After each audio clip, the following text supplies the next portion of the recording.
মঙ্গলবার বিচারপতি পদ থেকে ইস্তফা। সোমবার কলকাতা হাইকোর্টকে বিদায়। শেষ দিন এজলাস ছেড়ে অভিজিৎ গঙ্গোপাধ্যায় জানালেন তিনি অন্য কিছু করার সিদ্ধান্ত নিয়েছেন। সেটা কি? রাজনীতি? আদালত ছেড়ে এবার কি জনতার আদালতে? আজ মিলবে উত্তর।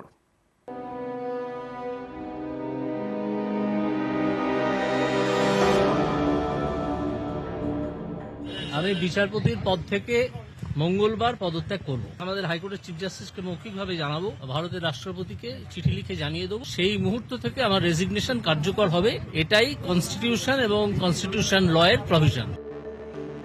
সোমবার ইতি বিচারপতি হিসেবে শেষবার কলকাতা হাইকোর্টের 17 নম্বর কক্ষ। এটাই বিচারপতি অভিজিৎ গঙ্গোপাধ্যায়ের এজলাস। এদিন দুপুরের দিকেই এজলাস ছাড়েন বিচারপতি গঙ্গোপাধ্যায়। প্রতিবারের মতো শেষ দিনেও চেয়ার ছেড়ে সকলের উদ্দেশ্যে নমস্কার করেন। তারপর আদালত কক্ষে উপস্থিত প্রত্যেকের উদ্দেশ্যে হাত নাড়তে নাড়তে এজলাস ছাড়েন। আইনজীবীদের পক্ষ থেকে কমলেশ ভট্টাচার্য বলেন, আমাদের জন্য এটা কালো দিন। দয়া করে ইস্তফার সিদ্ধান্ত পুনর্বিবেচনা করুন। আপনার মেয়াদ সম্পূর্ণ করে যান। জবাবে বিচারপতি অভিজিৎ গঙ্গোপাধ্যায় বলেন, আমি অন্য কিছু করার সিদ্ধান্ত নিয়েছি। আমি মনে করি এখানে আমার কাজ সম্পূর্ণ করেছি। হাইকোর্টের বারান্দায় আমার 29-30 বছর। আপনাদের সঙ্গে নিশ্চয়ই যোগাযোগ থাকবে। আদালত কক্ষে থাকা এক মহিলা কাঁদতে কাঁদতে বিচারপতিকে বলেন, আপনার 17 নম্বর আদালত কক্ষ আমাদের কাছে মন্দির।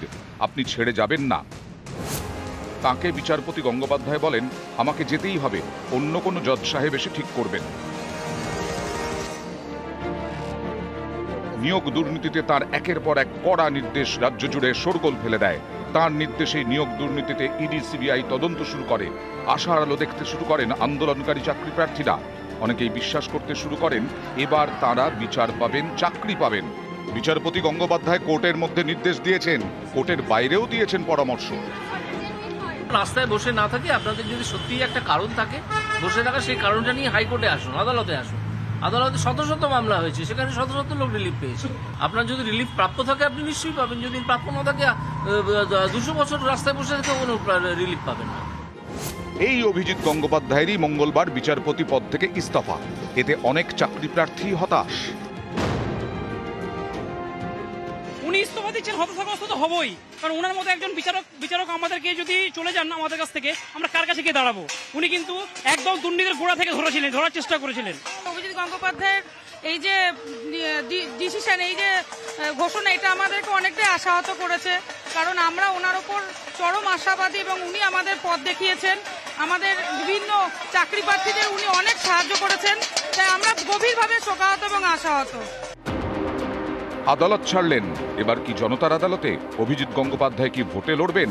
বিজেপির টিকিটে কি তমলুক থেকে প্রার্থী হচ্ছেন? এসব নিয়ে এখন জোর জল্পনা। মঙ্গলবার 1:30টার সময় কোর্টে মাস্টারদা সূর্য সেন মূর্তির নিচে আমি আসব।